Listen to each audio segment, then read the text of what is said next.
India officially changes the status of Kashmir today, Thursday. It is now no longer an autonomous state and instead has been split into two federally controlled territories. One is called Jammu and Kashmir, and the other is Ladakh. Indian Prime Minister Narendra Modi made the decision back in August. Since that announcement, the region's been under lockdown with no internet, local politicians arrested, and limited information filtering out. Some of what we know is coming unexpectedly from European visitors. Indian-administered Kashmir. News of the European lawmakers' imminent arrival sparked angry protests across the region. 3 months into Delhi's security lockdown, tensions remain at boiling point. More than 80 days of protest, but no one's paying attention. People are getting killed, slaughtered, everything's closed. There's a communications lockdown. In Delhi, the MEPs were welcomed personally by Prime Minister Narendra Modi. Sponsored by an obscure think tank, the group was dominated by far-right deputies. The EU has stressed this is not an official visit. Still, Modi urged support for his tough line. Terrorism is one of the biggest threats to the entire humanity. Close international cooperation is essential to fight terrorism. Critics have slammed the visit to Kashmir as a PR stunt, meant to blunt the global outrage. From the airport, the Euro MPs were escorted through Srinagar to a high-end hotel for talks. Later, while the delegates enjoyed a leisurely boat ride on Dal Lake, Kashmir saw one of its deadliest attacks in months. In Kulgam, militants killed 5 men, all construction workers from eastern India. The EU delegation said they supported Delhi's efforts to restore peace to the region. I do see that the security situation is still stressful and not as it is in other parts of this country or in Germany or in Europe. But I very much hope that this is going to be solved.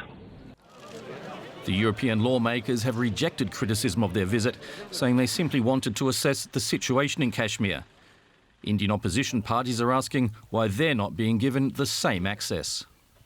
We have DW's Nimisha Jaiswalow in Delhi to guide us through this messy affair. Nimisha, that European delegation consisted mostly of far-right members, and I can't help but wonder whether in some ways they were used as props by Modi. Here are the Europeans to justify his unilateral actions.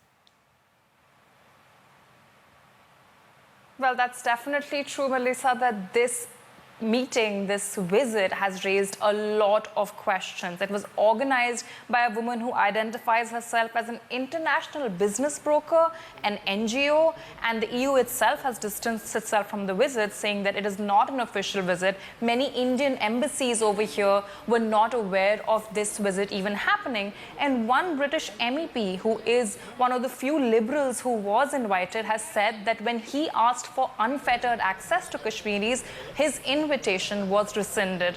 And of course, this has widely been criticized as a very controlled photo op. The people who met the MEPs were handpicked by the government. The Modi government put out a statement saying that they hope that the European MEPs will see the vision for governance and development that India has. And it seems that at the press conference following the visit, the MPs mostly said that. They said that they support India's fight against terror and nothing more. Now, the region is federally controlled. What does that actually mean? What happens next?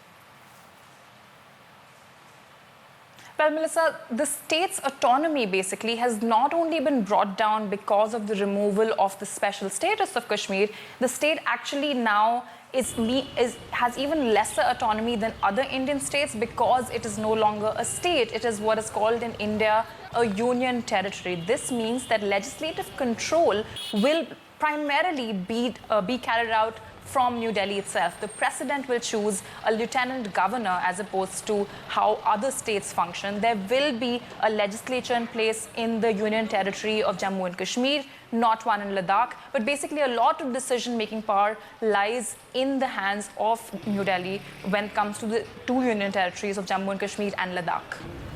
And what can Pakistan do in this?